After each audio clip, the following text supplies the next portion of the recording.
Krishna, everyone. Hare Krishna. We are at Matchless Gifts, probably our most favoritist, and I know that's not correct English, I did it on purpose, our most favoritist place to be and spend time. And things are heating up a little bit. It's getting very exciting as Rath Yatra is coming soon, and the official launch of the renovation of Matchless Gifts also. So anyway, we're here to read the Bhagavatam with Srila Prabhupada. Canto 4, Chapter 24, Text 64. Om Namo Bhagavate Vasudevaya. Om Namo Bhagavate Vasudevaya. Om Namo Bhagavate Vasudevaya. Text 64. My dear Lord, after creating by your own potencies, you enter within the creation in 4 kinds of forms, being within the hearts of the living entities. You know them and know how they are enjoying their senses. The so-called happiness of this material creation is exactly like the bee's enjoyment of honey after it has been collected in the honeycomb. Purport. A material cosmic manifestation is an exhibition of the external energy of the Supreme Personality of Godhead. But because dull matter cannot work independently, the Lord himself enters within this material creation in the form of a partial expansion, Paramatma. And he enters also by separated parts and parcels, the living entities. In other words, both the living entities and the Supreme Personality of Godhead enter into the material creation just to make it active. As stated in Bhagavad Gita 7.5, Apareyam itastiv anyam prakritim vidhi me param jiva bhuta mahabhaho yayedam duryate jagat. Besides this inferior nature of mighty Arjuna, there is a superior energy of mind which consists of all living entities who are struggling with the material nature and are sustaining the universe. I would say that's about right, struggling with the material nature. It's definitely a struggle to be in this material world. I mean, as I sit here now, my eyes are itching. Got a stuffy nose because of hay fever. In that sense, it's a struggle.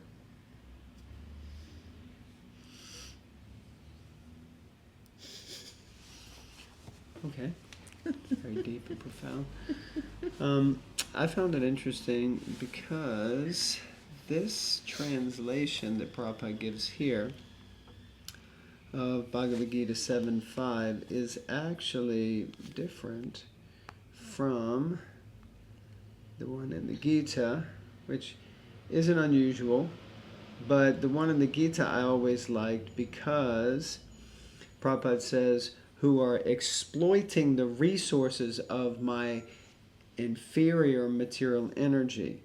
But here it says, O mighty armed Arjuna, there is a superior energy of mind, that's the same, which consists of all the living entities, also the same, who are struggling with the material nature, different, and are sustaining the universe. Interesting, because I didn't realize that the living entities were sustaining the universe. So the translation is, by these, O mighty armed Arjuna, there is another superior energy of mind which comprises the living entities who are exploiting the resources of this material inferior nature.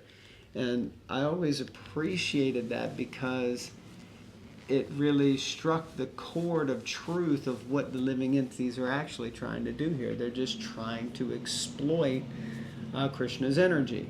We're just trying to enjoy his energy every opportunity that we can.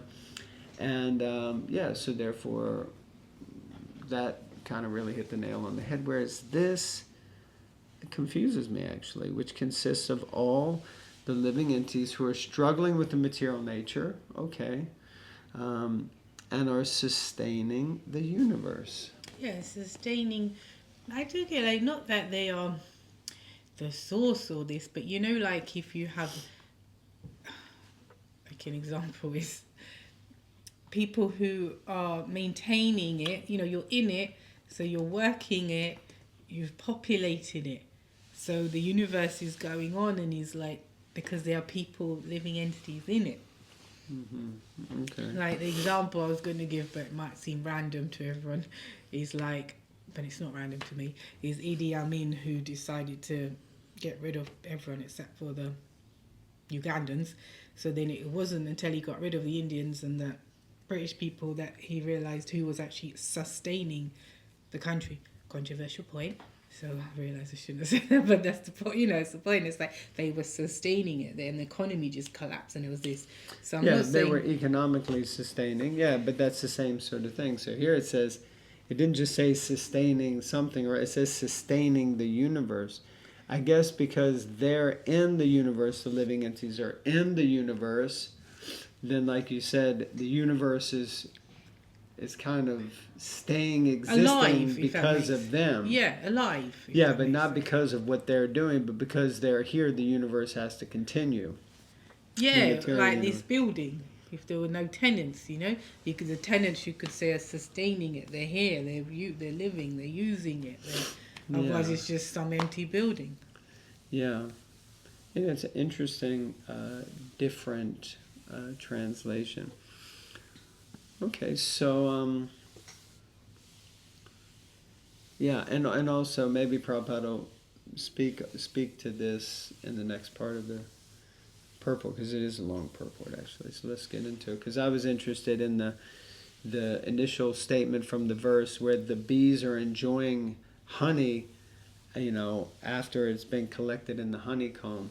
So one of the things again was that I didn't realize that the bees themselves actually enjoyed the honey as such.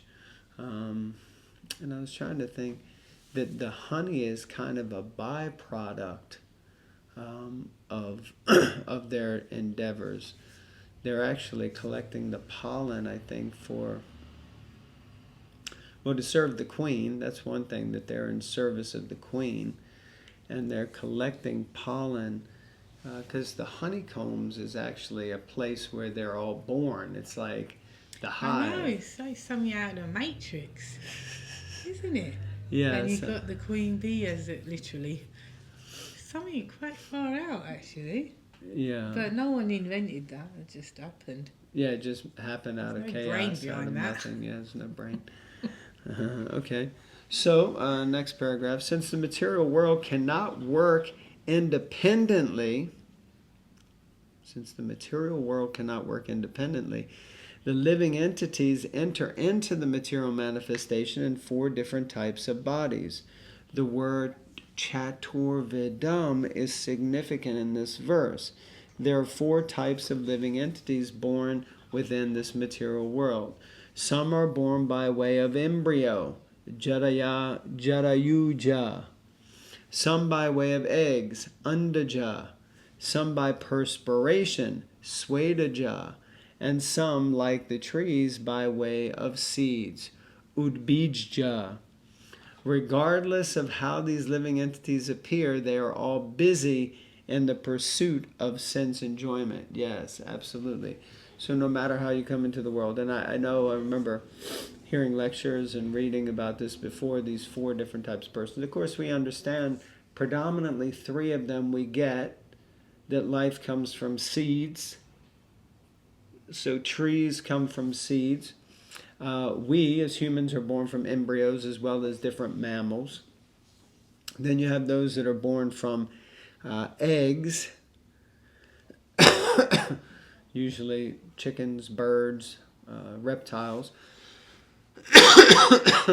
And then from perspiration, which has always been an interesting one. And Prabhupada explains, like bed bugs and certain kind of like insects, they're born from the perspiration and that kind of thing, which is kind of a little bit weird.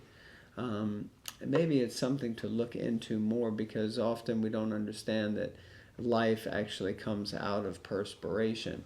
And of course, the life in the embryo, the egg, or the seed also has been generated by a higher life form.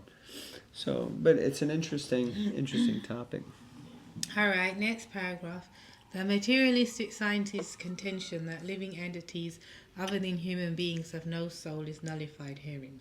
Whether they are born through an embryo, eggs, perspiration, or seeds, all living entities in the 8,400,000 species of life are parts and parcels of the Supreme Personality of Godhead, and each therefore is an individual spiritual spark and soul. The Supreme Personality of Godhead also remains within the heart of the living entity, regardless of whether the living entity is a man, animal, tree, germ, or microbe. The Lord resides in everyone's heart, and because all living entities who come to this material world do so in order to fulfill their desire for sense enjoyment, the Lord directs the living entities to enjoy their senses. Thus, the Paramatma, the Supreme Personality of Godhead, knows everyone's desires. As explained in Bhagavad Gita 15.15, Sarvasya Chaham Riddhi Sani Vishtu Matasmite Jnanam Apohanam Cha. I am seated in everyone's heart, and from me come remembrance, knowledge, and forgetfulness. Remembrance, knowledge, and forgetfulness. Maybe she forgot what she was about to say. Who knows? Yeah, it's deep, isn't it? Okay, yeah. Okay, remain. Next paragraph. Remaining within the hearts of all living entities, the Lord bestows remembrance, by which the living entities can enjoy certain things. Thus, the living entities create their enjoyable honeycombs and then enjoy them. The example of the bee is appropriate because when bees try to enjoy their honeycomb, they have to suffer the bites of other bees. Because bees bite one another when they enjoy honey, they are not exclusively enjoying the sweetness of honey, for there is also suffering. Now, this is also interesting. I really am going to have to investigate what goes on inside the honeycomb. Because I remember reading this before also, and Prabhupada stating that the bees actually do sting one another. Okay. In other words, the living entities are subjected to the pains and pleasures of material enjoyment, whereas the Supreme Personality of Godhead, knowing their plans for sense enjoyment, is aloof from them. In the Upanishads, the example is given of two birds sitting on a tree. One bird, the jiva or living entity, is enjoying the fruits of that tree. The other bird, Paramatma, is simply witnessing. In the Bhagavad Gita 13:23, the Supreme Personality of Godhead, as Paramatma, is described as Upadrashta, the overseer, and Anumanta, the permitter. So here we have first interesting thing about the bees, and we'll try to find out more about that and share another time. There's also, the super soul. The one bird is the jiva, the other bird is the paramatma, so you have atma and paramatma. One's trying to enjoy, the other's trying to instruct and encourage. Please don't eat those fruits. Please listen to me. I can help you to get free from all this fruit-eating business. And then the Paramatma is considered the Upadrashta, the overseer, and the Anumanta, the permitter. So Super Soul is always watching. As Prabhupada said, I think at the beginning of this purport,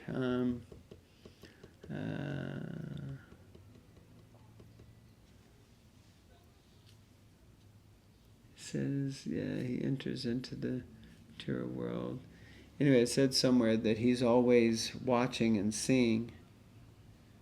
Yeah, being within the hearts of the living entities, you know them and know how they are enjoying their senses. So he's here in the heart, in each of our hearts, as the perpetual witness, and he is also the permitter, which means it's only by the super soul's will, grace, mercy, that he sanctions anything for anything to happen like that.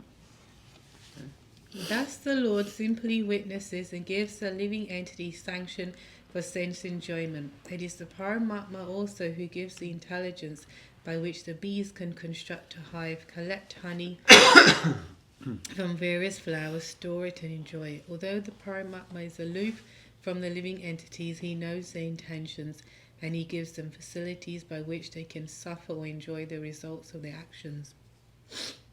Human society is exactly like a beehive, for everyone is engaged in collecting honey from various flowers or collecting money from various sources and creating large empires for common enjoyment.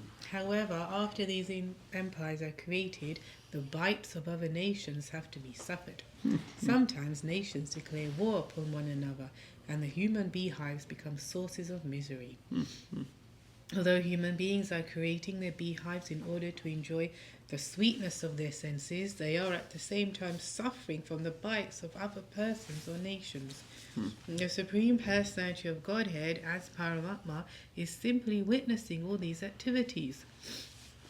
The conclusion is that both the Supreme Personality of Godhead and the Jivas enter into this material world. However, the Paramatma or Supreme Personality of Godhead is worshipable because he has arranged for the happiness of the living entity in the material world. Because it is the material world, however, no one can enjoy any kind of happiness without inebriety. Inebriety. Inebriety. Inebriety. Enjoyment means Inebriety. whereas spiritual enjoyment means pure enjoyment and the protection of the Supreme Personality of Godhead. Yeah, so think about that material happiness. Just the other day, I think it was yesterday actually, I wished one devotee happy birthday. She used to be with us in London. Now she's in another country, I won't say, 'cause I don't want. But 2 young kids, very young kids, and her husband's passed away. It was really sad, very sad. So I connected with her and thinking, yeah, you know, you think you get married. When she hasn't, they haven't been married long. Kids are young, and their son found their father passed away, which is very sad. And I was thinking, yeah, you know. And you look at social media pictures, happy pictures, and at the beach and doing this and doing that. And very young man passed away. So thinking, yeah, you know, you build sandcastles, it's like that, and you expect them to last. If you built your home out of a sandcastle, people say you're very foolish, you know. One wave and it's gone, but that's how life is anyway. One wave of anything, you know, COVID or car or some crazy person. I was just opening up here the gates to matchless gifts, and some crazy person came up to me and said, "Hello, love." Oh, no, hello, lady. You know, I had to tell him to buzz off. You never know. You never know what he could have done. So, yeah, there is no happiness here, quite frankly. And you have a lovely day, everyone. Okay, John.